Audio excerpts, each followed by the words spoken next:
Be there in a few seconds, folks. I have to get my intro. I don't know what the hell happened here. Jesus.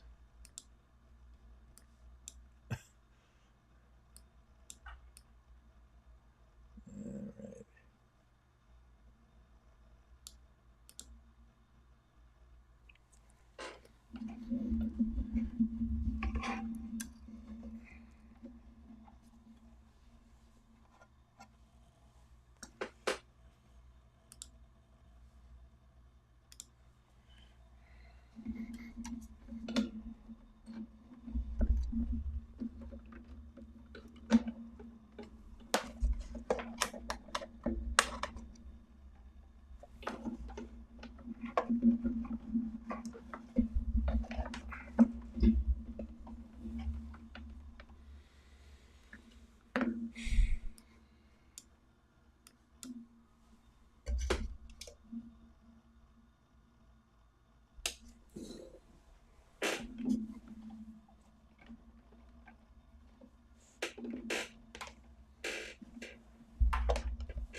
Oh, geez. The hell with it.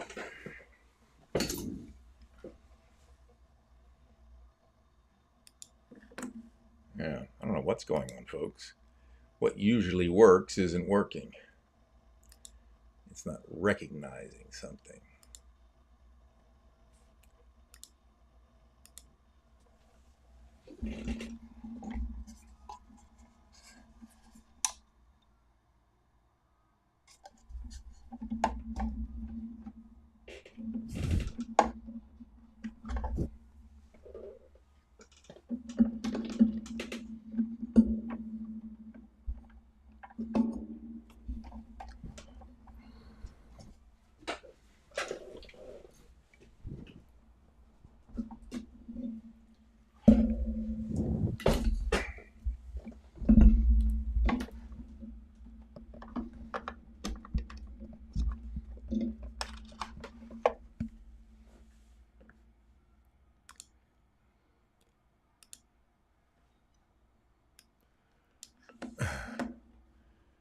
I don't know why this isn't working.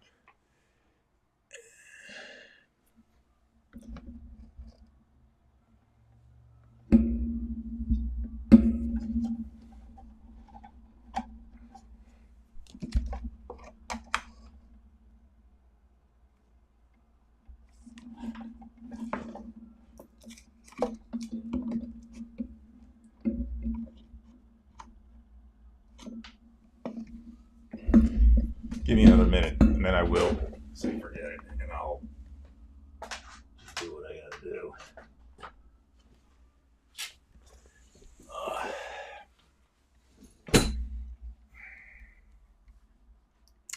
put some music on. How's that? Maybe I'll get it started. I have no idea.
Get yourself together before it's too late. All right. Sorry about those technical difficulties, everybody. I have these external hard drives here which propel these introductory videos, and for some reason it wasn't showing up on my desktop, and I can't help it. I've got to make sure those things connect. So better late than never, although I would have stopped if it had gone another half minute or so. So anyway, first of all, good evening, everybody. This is Divided We Stand. Haven't been here for, I think, 3 weeks since my last live show. Just a lot of things happened. Last week, I was within 20 minutes of going on, and then all hell broke loose in terms of the weather, and we had to go down the basement, and that was that. There were tornado warnings all over the place, and yeah, you just can't run a show when there's lightning and winds like that, especially around this place with all the oak trees, just poised to split this open, so to speak. Kind of sickening, but I'm terrified of those trees, and I love them, but I'm also terrified of them. And last weekend was a situation where I had to make the right decision, and there was a tornado which touched down near here in Delaware, because we're not too far away from Delaware, we're just across the bay. So, yeah. First of all, welcome to everybody. Let's see who's in the house. I know this is a Friday night. I don't like stepping on other people's toes and things like that, but I figure, I'm going early and get this done tomorrow. I have a hell of a lot of things that I have to do, and it's like 4 weeks in a row with a Saturday, but at least I'm on now.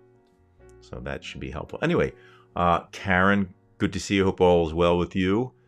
Who else is here? Probably, we got Veg. Veg, I haven't seen your video yet. I'll have to check it out. I did see last week's, of course. I see all of them, but I have not seen today's video yet. I will check it out. Kim from great state of Washington. Good to see you, Kim. And who else is here? Joey's got to be here. I know that. Somewhere. Kinky's here. Good to see you, Kinky. And Joey's here. AKA Divided We Stand. And Facebook user. I'm going to explain in a second here. And who else? Any other names? Kinky. Franz is here. Good to see you, Franz. And that looks like about it. I'm sure some people are incognito, but that's fine too. All right, let's get to the point. David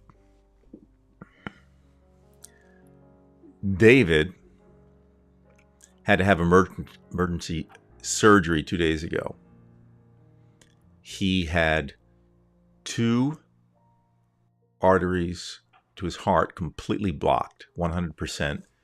A third one was 90% blocked, and a fourth one was 80% blocked. He called me today, believe it or not. He did call me. Now, his speech was a little off, but he was Dave, you know what I mean? It was like old Dave and joking with me, you know, just saying how glad I was that everything was okay. He says, well, don't give me any thoughts or prayers, just send me some money here. So it was the old Dave. So Dave, he'd been complaining about chest pains for probably 2 months. So you wonder, why it took so long. But the point is that had they not found those blockages, he either would have had the heart attack or they would have found it somehow. But it was extremely dangerous. And they found out that the blockages the night before, and then that morning after they had to do the surgery. And so he had triple bypass. The fourth artery, I think he said at 80% they could use medication to knock it down. So I'll just go through Sunday or Monday he gets out. Now he's in a lot of pain, of course, but he's in a lot better shape now than what he was, prior to the surgery. And he told me that the doctor said, he should have 20 to 30 years, and that, Dave's 70, so that's, for him, he believes that's good news. He said it was probably DNA. His father died of a heart attack at the age of 65, so it was more than likely DNA. He said he's probably going to have to cut out the fried foods maybe once a week or something like that. But he is very thankful that he lives in a day and age where we have the technology to save people in these situations. And in a certain sense, it was really good that it happened because, if that had not been detected, who knows what would have happened. So, we're all really, really thankful that they found this. And of course, it will be difficult for Dave. And, he will have to go through, therapy and all the kind of stuff, physical therapy. Let's just hope that, the issues that Dave had before were linked with this. Now, I did discuss that with him. He said that he doesn't know, he hopes, he sounded really good, but we don't know. And quite frankly, I don't know if they know themselves. I even said that to Dave, but I am really, really happy tonight because as much as it, that's a scary thing. Dave is like a brother to me. Dave is a wonderful friend and he's a good person. You know him, he's on the right side, and it could have been horrible. And especially since he's been through all of this craziness for the last 8 months, this is only on top of it. But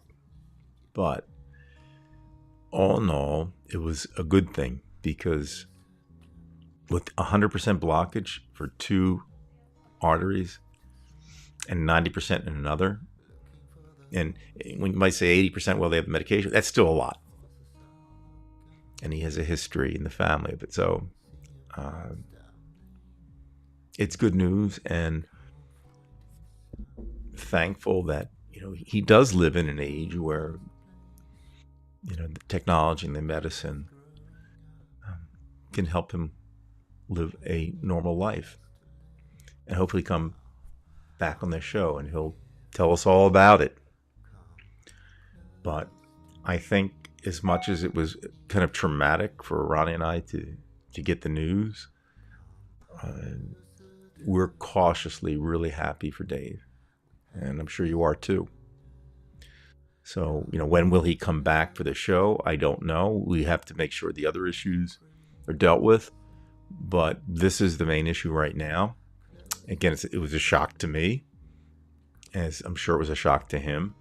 In fact, he told me that, when he went under, just before he went under, he can't remember any of the surgery or anything like that, which is a good thing.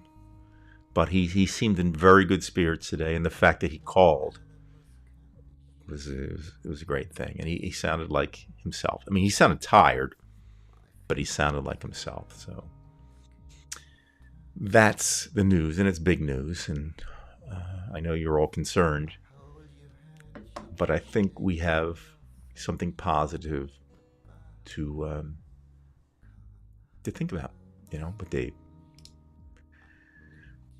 Yeah, yes, Karen. I am glad to.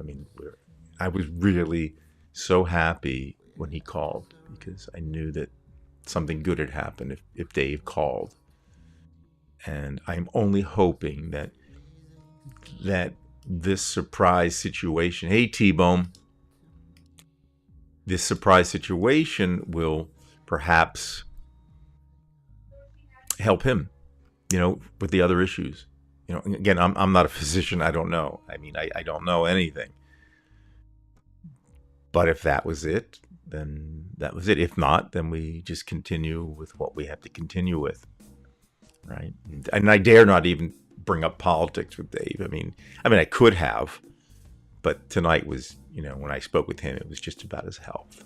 So we'll reserve the politics for now, right? So that's the update, and it's a big update. I can't promise you Dave's going to be on,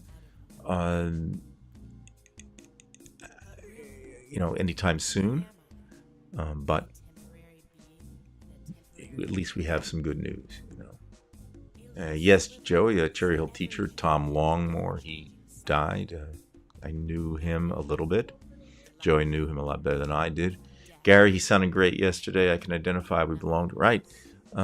Gary had triple bypass.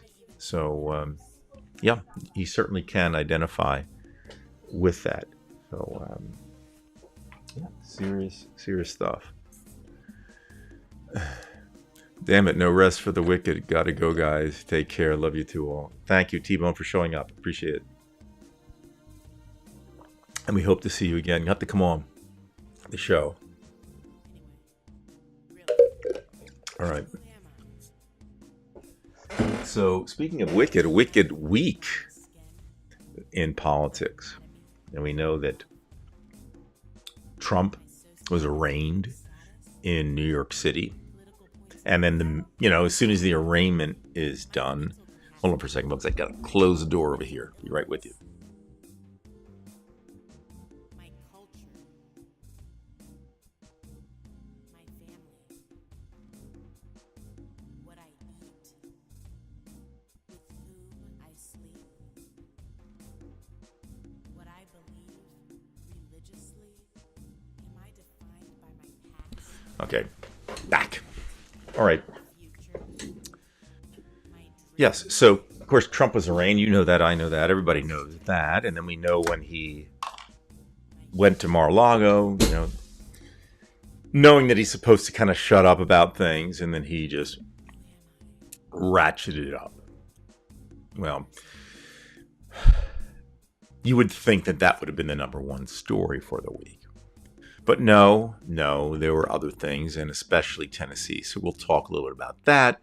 We'll talk a little bit about Clarence Thomas, which I am not surprised at all. I'm sure you aren't. We'll talk about that for a second.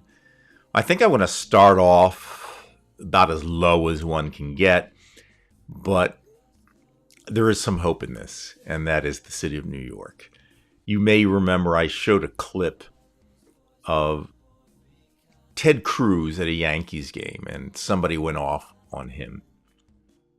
And it was just great. It was in Yankee Stadium, and he went off on Ted Cruz, and Ted Cruz tried to act like, he didn't hear it or whatnot. But something like that. I think it was the same guy.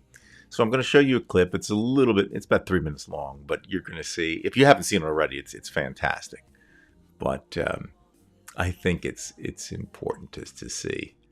God, where is that?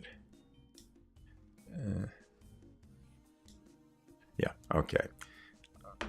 I have it set up for you, but I think it's wonderful because I think some people are just really good at, on the streets at changing the situation. And we'll get there. All right, let me change the scene. And all right, so let me put the volume up. Hopefully you'll be able to hear it. And I'll turn myself down.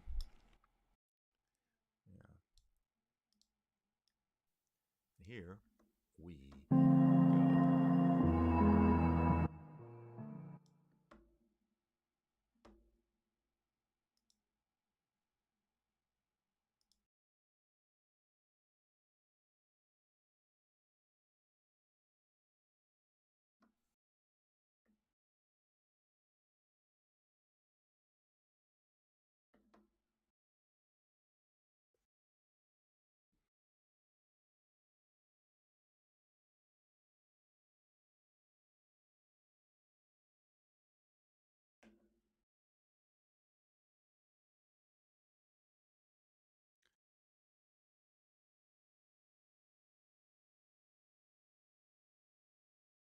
Okay, I don't think you hear that, do you?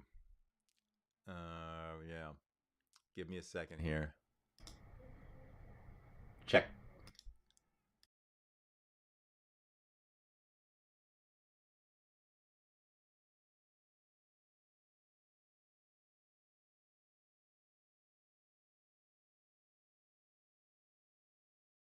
Let's try now. Hopefully I can get this.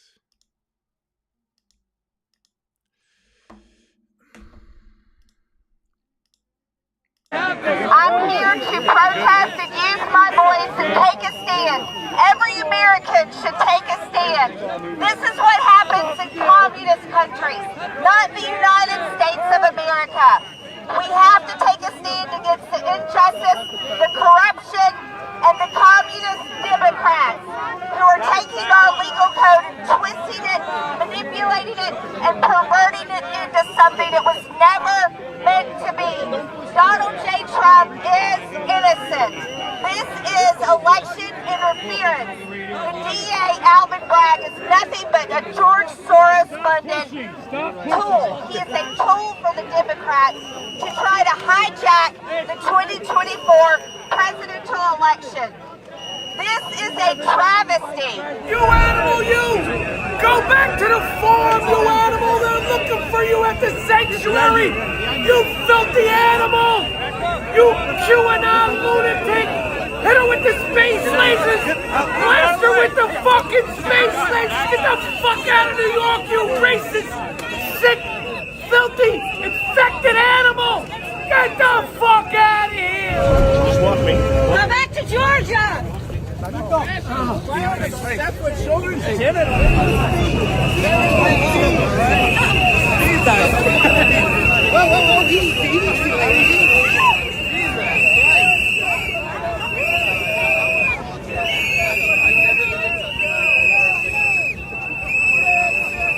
Not only did New Yorkers essentially chase her out of town, but New York Democrat Jamal Brown had some words for Marjorie too. Do your freaking job, Marjorie Taylor Greene. You don't need to be in New York City talking that nonsense. Go back to your district. What are you doing here? You're here for politics. You're here because you want to be VP. You're here for your own fundraising. You're here for your own nonsense. So after New York essentially tells Greene she's not welcome here, she climbs into her SUV with Right Side Broadcasting, a mega Trump-loving news network, to talk about the other historical figures who have been arrested and how wrong it is that they and Donald Trump have now been arrested. President Trump is joining some of the most incredible people in history being arrested today.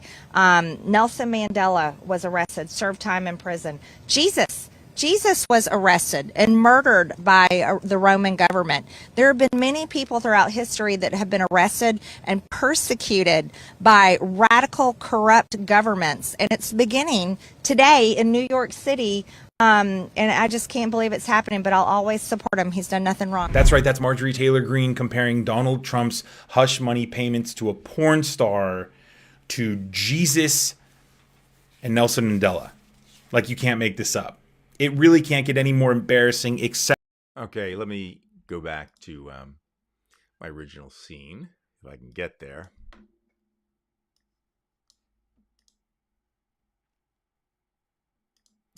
Right, now, the guy who was with her was the guy that she had an affair with. And now, don't forget, he was married too at the time. I just found that kind of interesting. Yeah, Jesus. So, yeah, I just have faith in certain people. And yes, I think that was Kinky. I think that was Michael Rappaport. That sounded like Michael Rappaport. And maybe it was Michael Rappaport before. You know, I called him the filthy animal. It sounded like Michael Rappaport. But that was wonderful. I'm almost positive it was Michael Rappaport. It sounded like him. But anyway, I think those people, I mean, you can just see that the very fact that so few of them showed up. You know, they showed up for January 6th because they knew that their guy was going to just hold off the forces. But this just shows you the cowardice in them. They didn't show up because, as Michael Cohen said, you know, if you start fucking with the New York Police Department, they will be prepared for you and you'll lose. And that's why they didn't show up. They didn't show up. And then she did show up. She tried to do the solo act, and look what happened to her. She got scared, and by good reason, okay? And she's lucky she had the police there. They would have thrown her around like a rag doll. And all that talk and shit would have just... She would have been in tears and crying and whatever, okay? So, she needed that. She needed that to happen. And they have to understand that people are going to fight back because they're getting pissed off. And this is, you know, I think this is I don't know how to explain it, but it's kind of like a stage, you know, when we said the stage of accepting death and things like that. I think it's kind of a stage of anger, not about them, it's about us, where we say we're not going to take this shit anymore. And then somebody finally says, you know, you've got to do something. Because this is an intransigent, unassailable party. I mean, it's a fascist organization. And anybody who thinks that both parties are the same, you're fucking nuts. You're fucking nuts. There's a big difference. There are things the Democrats do that are abhorrent. But when it comes to these two parties, there is absolutely, you know, the choice to make. Because these assholes are the worst. And to play this game with, well, they're both bad, then nothing's going to get done. In a sense, you might as well be a Trumper. Okay? You have to attack the cancer. And the cancer is the Republican Party. And that's why we are divided we stand. Because they are intransigent. We cannot unite with pure evil or wickedness or idiocy. They are that bad. And I hope that it's the young people who are going to get involved politically, because that's the answer. You have to politically get involved. There's no escape from the situation. You have to politically get involved and throw them the fuck out. Or they will throw you the fuck out. That's what will happen. There's only one choice. There's only one thing we can do, aside from protest. That is to vote. Do what you have to do. They are cheating through gerrymandering. And if you know, we're lucky what happened in Wisconsin this week, that should help. But we don't even know because of what happened in Tennessee. In fact, I want to show you. I'll show you some bright lights out of this, out of the just historically obnoxious situation that happened, an historic obnoxious situation that happened down in Tennessee at the house there. Let's go to the web here. This would be, I believe, the young people. Yeah. Let's take a listen to this. Hopefully we have this set up. Okay.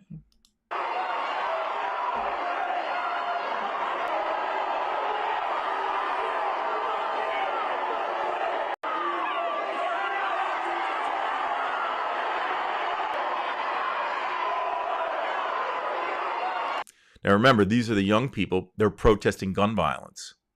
Okay? And they're not being violent.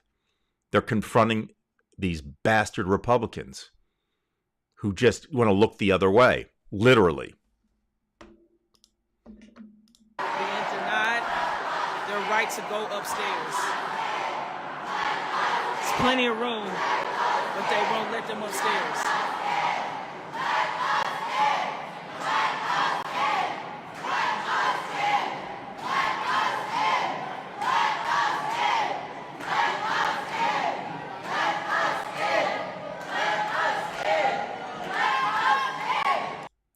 And of course, they were having this. Let me get back to the regular senior. A "fuck you, fascist" chant. Let me see if I can dig that one up. I think that was kind of worth it.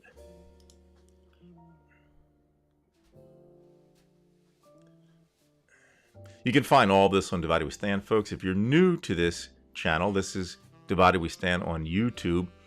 It is an arm of the Divided We Stand Facebook group page. So if this is the first time you've seen this program and you're interested in any way, please hit the like button or whatever button you feel like and join, because we can always use people, like-minded people, of course. All right, let me see if I can dig up one of my posts here.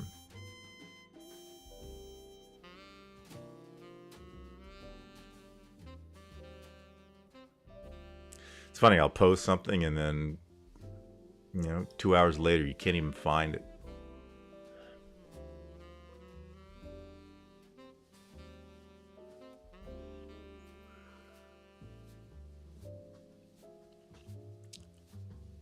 Oh, here we go. All right, this actually comes from Twitter,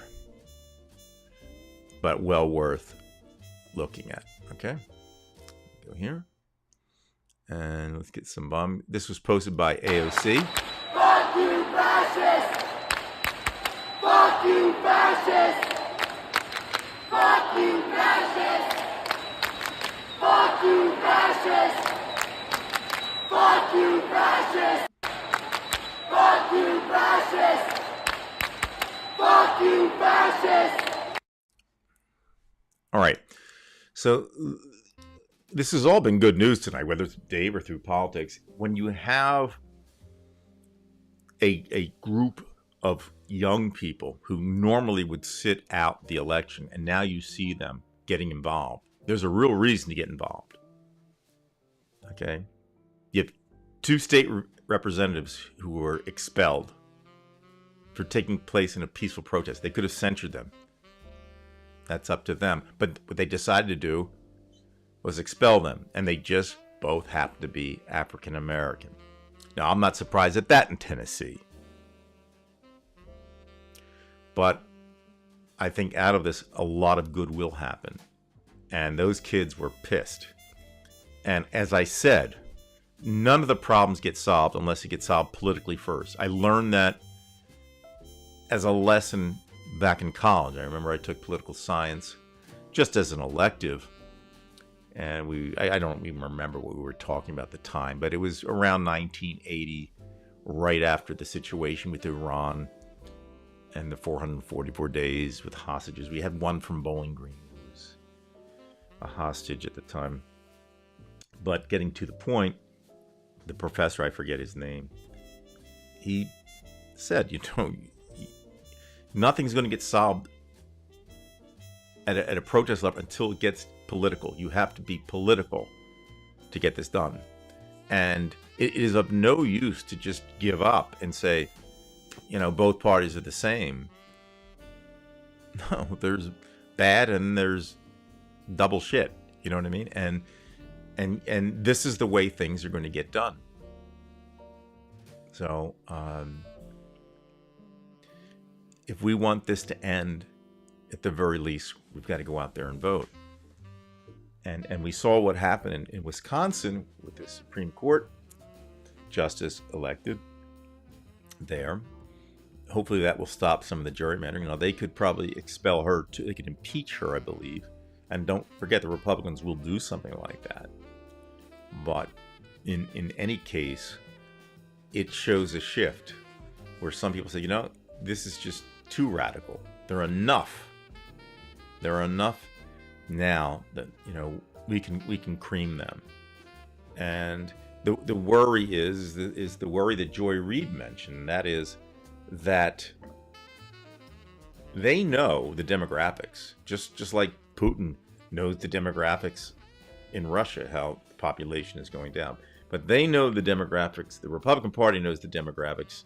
And if it wasn't for gerrymandering, they wouldn't have any of these things happening. They wouldn't have won some of these states. It just wouldn't have happened. Okay, so they hold these supermajorities in these state legislatures when they don't deserve it. And again, this has got to end. It's got to end. And this is a good sign when you see the young people do this. Now, there will be a reaction from the Republicans. They will do everything possible. And I mean everything possible. Everything will be illegal. Okay? They'll say it's legal, but they will do everything. And this is something I'm going to pat myself on the back for. I've been seeing this for a long time coming. And I would not have started Divided We Stand had it not been for feeling this is the way it was going to go. And I didn't have to be Nostradamus to figure this out. But I could sense where they were going with this thing long before we even started the page. This is what they were going to do. That Trump was not going to give in, even if he lost the election. And he's already lost, if you think about it, he's lost 2. So he could possibly lose 3 in terms of popular vote. So again, if we want to solve any of our problems, it's got to be done at the political level. And it's got to be the young people doing what you saw in Tennessee. And Tennessee is a very conservative state.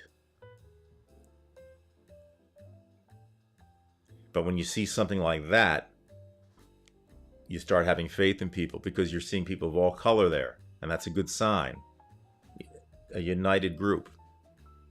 And let them have to bring in the state police to guard them every day. Let them worry for once about what could happen instead of having the kids in the schools have to worry about, gun violence, which is the reason for the entire protest.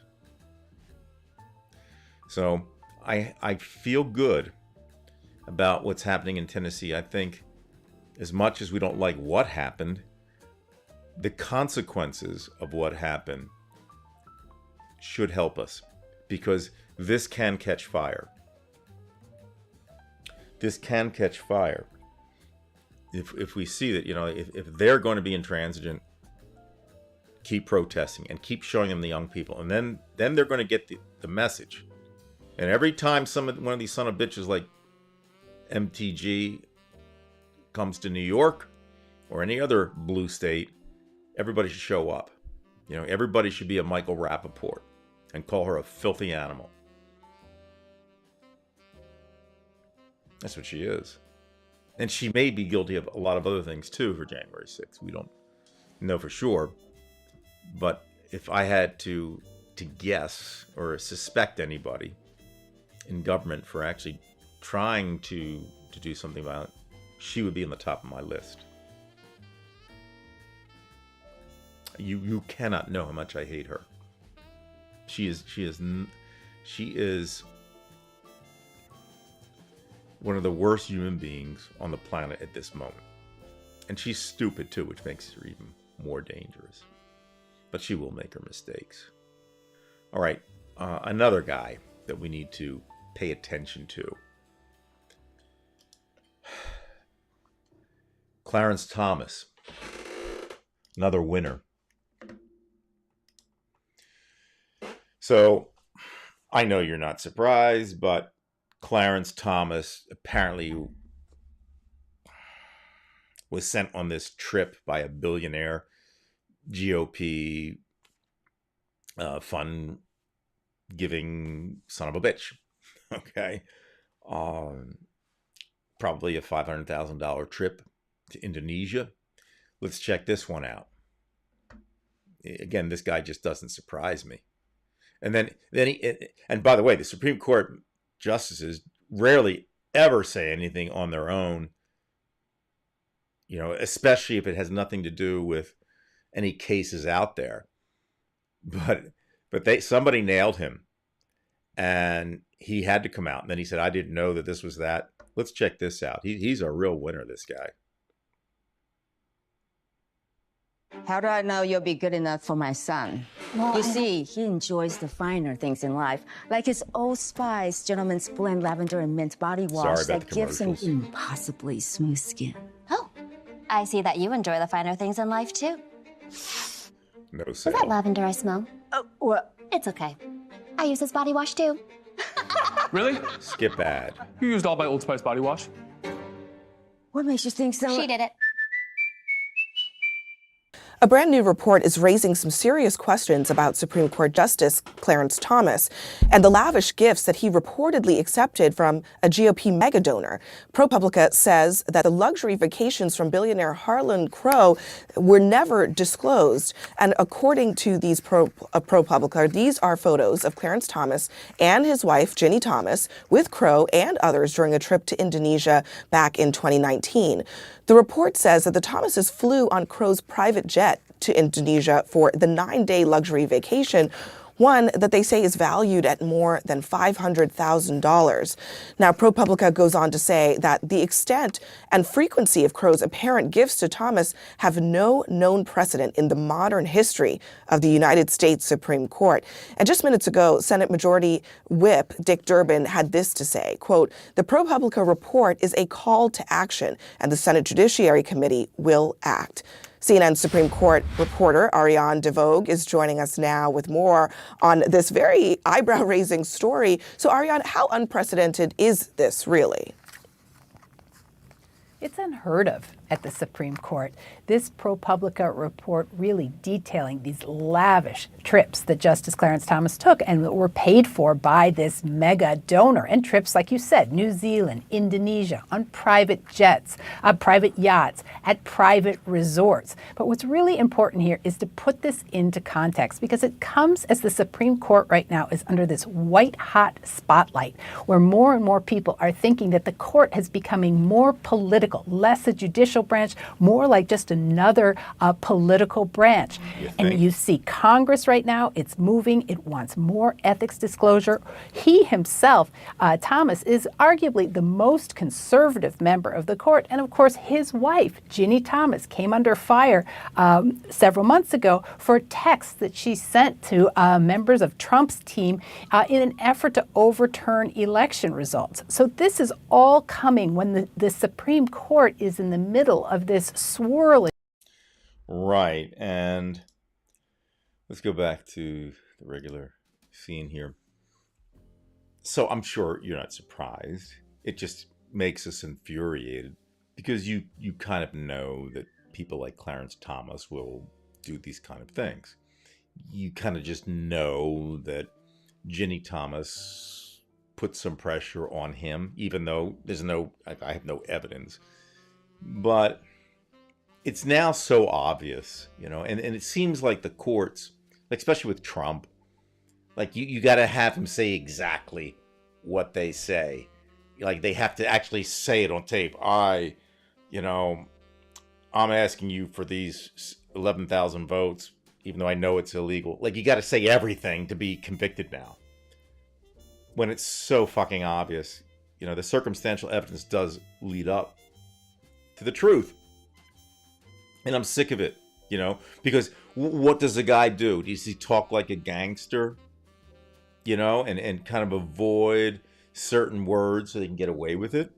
And this is what Clarence Thomas is going to be doing,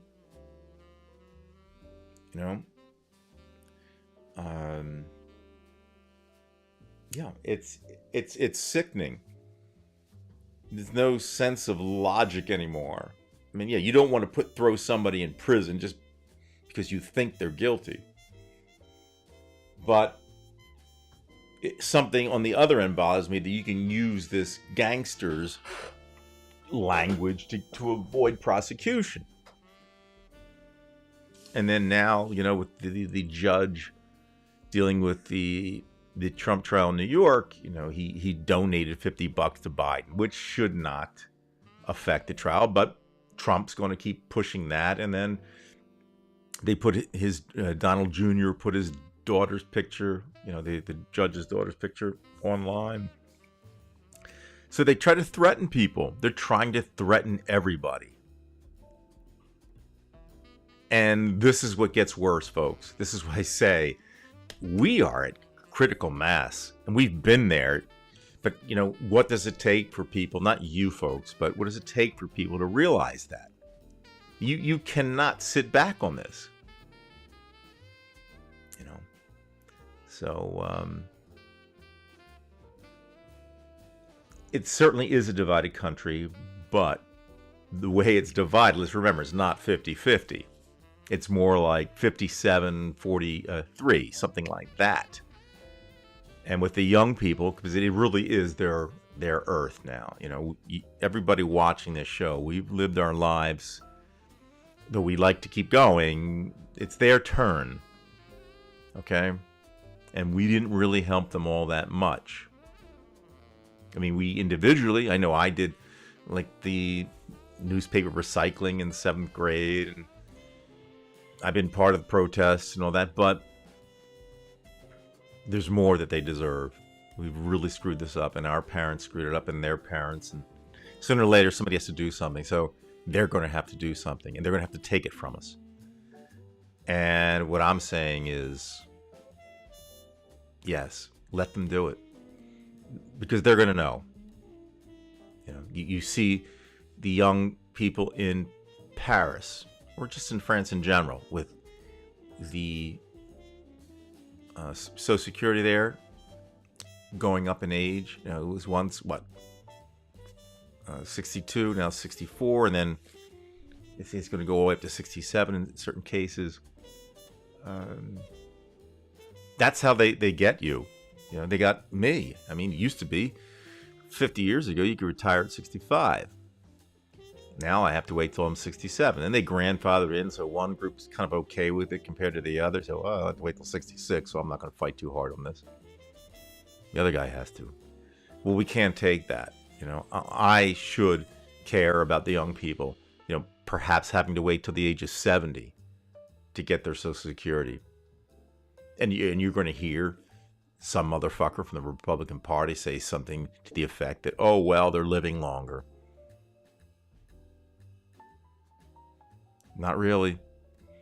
In fact, it seems like we're living shorter periods of time now, and especially with all the deregulation that Trump had. So we're going to have to move aside. We're going to have to fight, but we're going to have to move aside for the young people. And hopefully, out of this thing in Tennessee, people will change. I'm talking about the young people. They have to do something. They have to get off their asses. Okay, there are old farts, but there are young farts. And in the same way that African Americans essentially saved this country during the previous election. People in West Philly who came out to vote to win Pennsylvania for Biden. You know, that's what won it. And we have to be honest. That's what won us.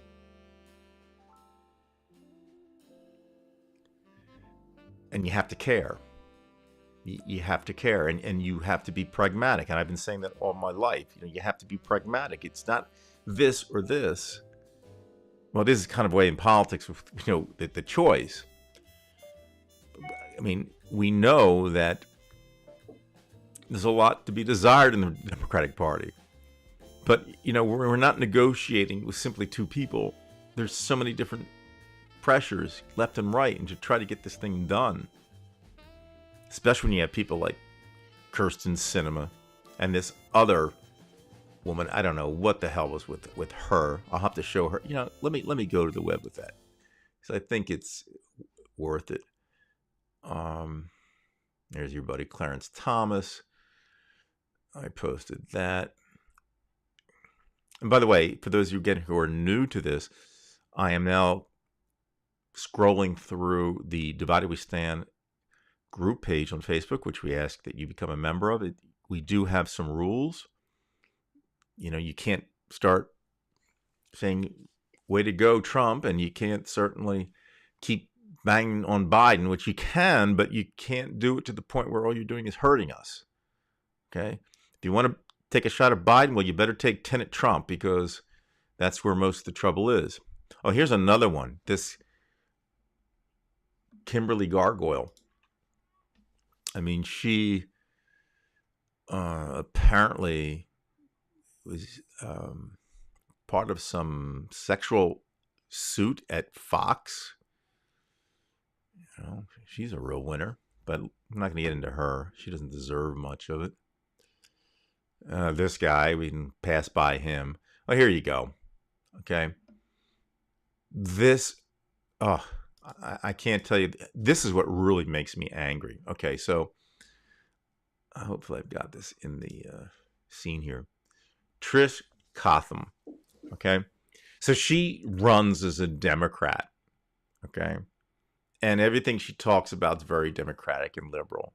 And what does she do after she wins? She switches parties. And doesn't that sound like Jeff Van Drew? And it makes me wonder. It makes me wonder, because you can't put this beyond the Republican Party. If they are purposely fielding Democratic candidates so that no matter what happens, they win. I mean, Jeff Van Drew was elected as a Democrat. I voted for him 2 elections ago because he was the Democrat. I wasn't going to vote for that crazy Republican. And it turns out I voted for the crazy Republican because he just switched. And there's something really, really wrong with that. You might say, well, why don't we do the same thing? No, we don't do that kind of shit. You know? It wouldn't enter our minds to like, hey, let's just put up a Republican candidate, but it's really a Democrat, and then we'll switch parties. But this is the Republican Party. Because I personally, I have no evidence, but someone like Kyrsten Sinema, who ran as a Green Party member, you know, big on the environment, and when her ass got elected, she went the opposite way. She didn't have to do it, and she did it anyway. So the question is, did somebody put her up to it, or was she just a selfish person? My guess is it's both. And I have no evidence, but something really stinks. Because this is not the first time this has happened. Okay? We knew about Joe Manchin. But with Kyrsten Sinema and with this Cotham lady, they're fooling people. They're just fooling people. And I think that this is the what I would consider the deviousness of the Republican Party, because they know the demographics. Some people have said that one of the reasons that Putin invaded Ukraine was because of the shifting demographics in Russia. You have the male population, which was already decimated from World War II, outnumbered by the female population. But we know that Russian males, they don't reach the age of 70, alcoholism, smoking, that kind of thing. So the population was dwindling. So what's one way you can get a population? You just all of a sudden take over and they're part of your population. Now we know what happened, but this is what people do when they're desperate, and the Republican Party is getting more and more desperate. So let's play Nostradamus. How far do they go? Okay. Now we saw yesterday, 2 days ago, what happened in Tennessee. Does that spread? Does that go to other states? And then when students want to protest, what are they going to do? If Kyle Rittenhouse had been there at those protests, I'm sure he would have shot those kids. I'm not kidding either. So, the warning's out there. And this is, I'm not fantasizing here. I'm looking at the continuum and seeing what the Republican Party has done in the past and what they've done up till now. It's a party of lies. It is a fascist lying organization, which means they will do anything, and I mean anything, to win. They are balls to the wall. They'll poison us. They'll do anything they want to do if they feel they can get away with it. And luckily in New York, they couldn't. Now, that puts the onus on you and me. And like I said, at the very least, you have to vote. And you may not like both the candidates. And unless that third-party candidate can win, there's no sense in voting. Yes, Joey, I agree 100%. Yes, he would have. Of course, he's the motherfucker, but you're right. They would have shot them. And I'm glad he wasn't there. And it makes it even worse. If you find the right judge like Bruce Schrader, people like Kyle Rittenhouse in the future will come to these things. Because Kyle figures he did it once, why wouldn't he do it again? I'm serious. I'm surprised he wasn't in Tennessee. Now, he wouldn't have come to New York because he knows what would have happened. It's like a hard ass who, is a hard ass in high school, but when he gets drafted, he's trying to kind of find all ways to 4F. And why? Why? Because he knows he might be tough enough physically to pick on people. But when somebody's got a gun on the other side, he's equalized. And the true coward comes out. We are in a situation where this will get worse. And maybe next week when I'm on, or the week after that, you're going to hear more of this kind of crap. Because, let me tell you, when Green got a whiff of being around New Yorkers, they're going to... There's going to be something on the other end. Because they get scared and they get desperate. Okay? You're right, Kinky. He is nothing without a gun. He's a nobody. But you know what, Kinky? I just don't blame him. Again, I blame Bruce Schrader, a judge who did not do his job. He put his finger on the scale.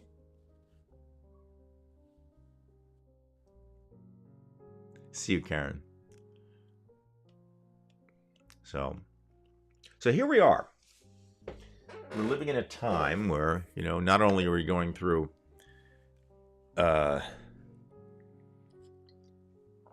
thermal cataclysm. But we're in a point in time where we are at risk of nuclear war, wars, and if any war, I would say it's a risk of civil war.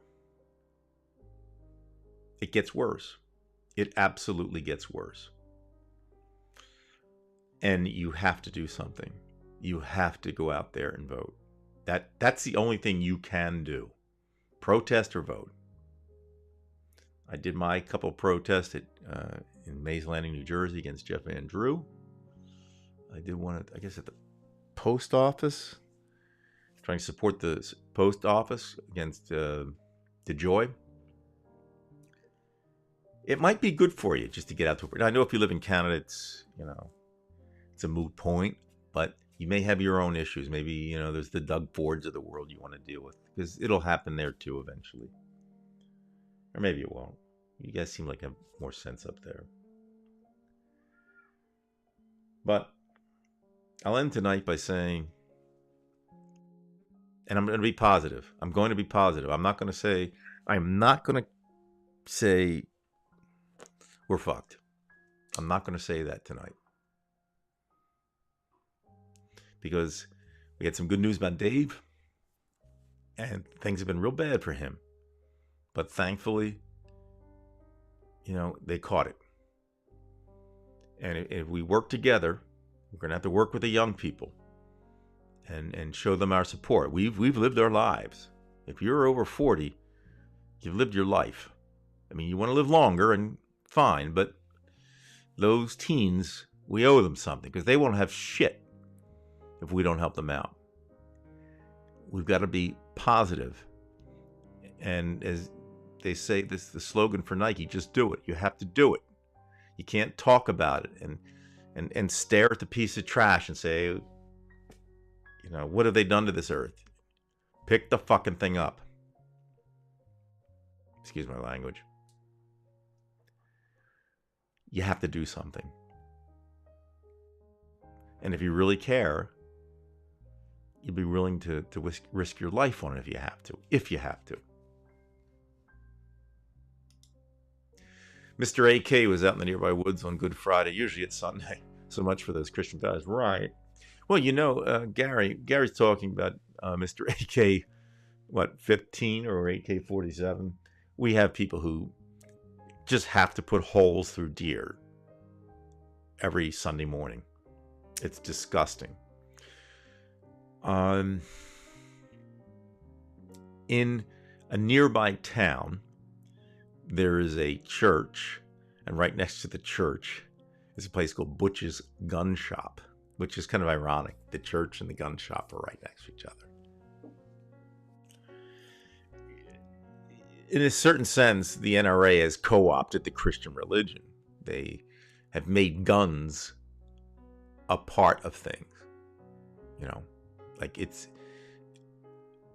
they bless their guns, just like Putin had I guess someone from the Russian Orthodox Church bless the Satan missile.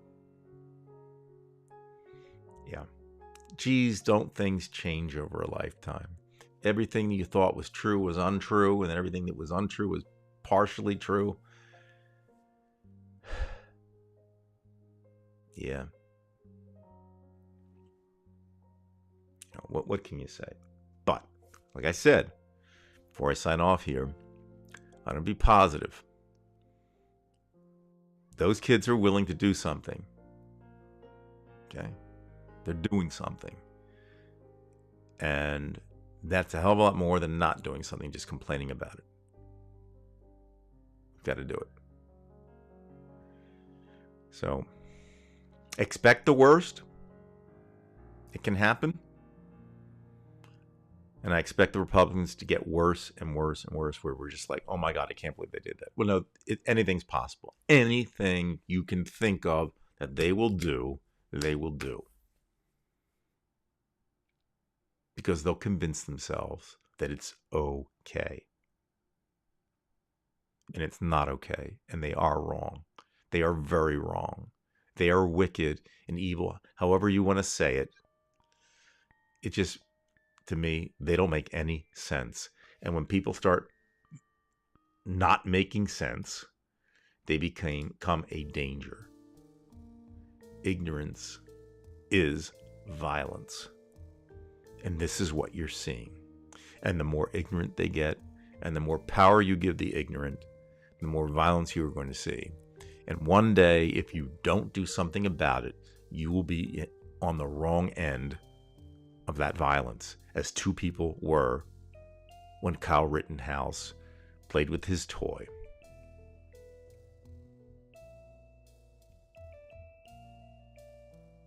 And there are plenty of Bruce Schroeders out there who will endorse that behavior.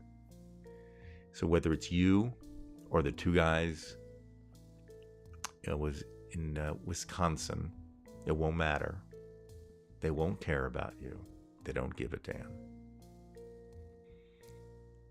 You have to get serious with yourself. This is where I am preaching.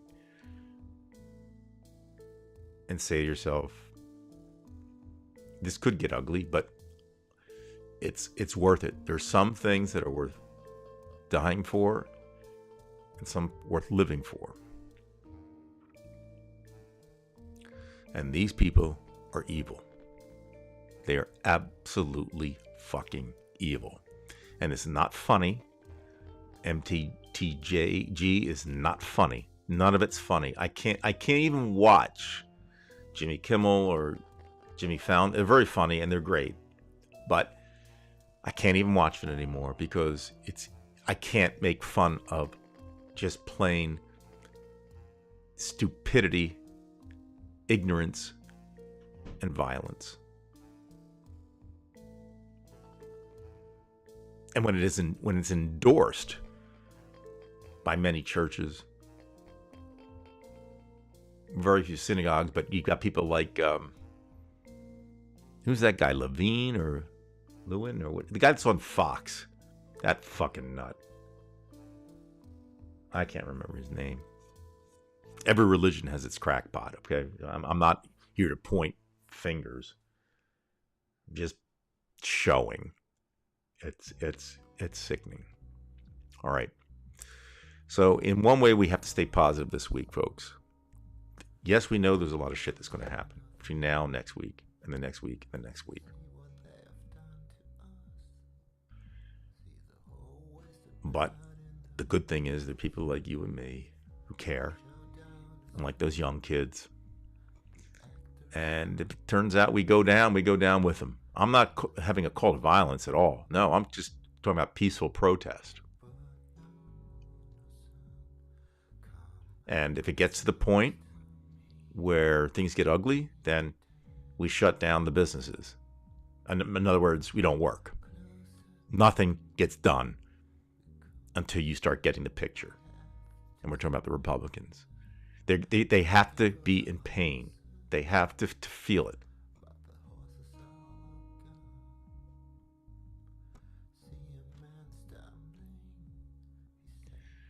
They're that evil, folks.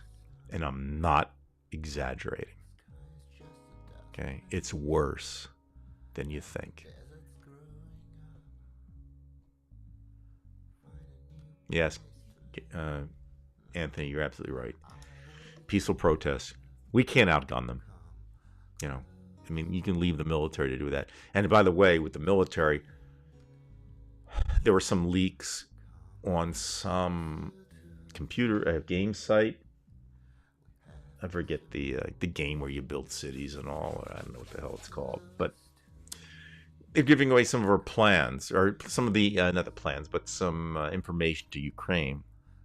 So somebody's, you know, in the military feeding some classified information, and I'm real nervous with having Michael Flynn's brother in there too. There will be some Trumpers there, but that I'm not going to go over that one any more than I just did. But that is very concerning that classified material would show up on a game site and something that Russians could use. And I could go in tonight all about Russia if I wanted to, and I'm not. But the people I speak with, if you think it's bad here, it's even worse there now. If you had chosen to live in exciting times, this would have been the button to choose right now.